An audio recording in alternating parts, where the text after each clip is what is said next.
Erasmus+ մեդիա կարողությունների զարգացման ծրագիր ուղղված Հայաստանում առցանց կրթության մեխանիզմների բարելավմանը։ Եվրոպական միությունից ֆինանսավորվող միջոցառումը մեկնարկել է այս տարվա փետրվարին, ընդգրկված են Հայաստանի եւ Մոլդովայի համալսարանները։ Եվրոպական 3 երկիր Գերմանիան, Ֆինլանդիան ու Լիտվան կաջակցեն հեռավարուսուցումը արդյունավետ կազմակերպելու գործում։ Erasmus+ մեդիայի նպատակն է ակադեմիական միջավայրում ներդնել դասավանդման նոր օնլայն մեխանիզմներ։ Չի կարելի 80 րոպե լսարանային դասը համադրելի համարել առցանց կրթության 15-20 րոպեի հետ, որովհետև առցանց կրթությամբ դրանք շատ ավելի սեղմ են, շատ ավելի դինամիկ են, շատ ավելի նոր գործիքներ են կիրառում։ Եվ ահա այս գործիքակազմին մեզ օգնելու են հասնել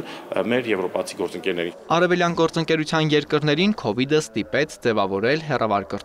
արդյունավետ մեթոդներ։ Ծրագրի երկրորդ աշխատաժողովին 5 երկրից Հայաստան է եկել 13 պատվիրակ՝ բուհերից, նախարարություններից, ոլորտի, հասարակական կազմակերպություններից։ Համալսարաներում պետք է ստեղծվեն մեդիա կենտրոններ։ Կարևոր է կիրառել արհեստական բանականությունը հեռավար կրթության կազմակերպման համար։ Ծրագրի այսպես շրջանակներում ստեղծված մեդիա կենտրոնում մենք նախատեսում ենք ունենալ մի կենտրոն, որտեղ կարող են վերապատրաստվել մեր բոլոր դասախոսները, զարգացնել կարողություններ, թե ինչպես ստեղծել առցանց կուրսեր, ինչպես նպաստել դրանց առաջխաղացմանը, ինչպես ընտրել թիրախային լսարան։ Եվրոպացի գործընկերները պատրաստ են իրենց հաջողված փորձը տեղայնացնել Հայաստանում։ Միաժամանակ այստեղի դասախոսներին կհյուրընկալեն իրենց երկրներում վերապատրաստելու համար։ Գործընթացում ներգրավվել են IT մասնագետների, կսովորեցնեն նկարահանել դասախոսությունները, տեխնիկական հմտություններ սոցիալական հարթակներում։ Հույս ունենք, որ մեր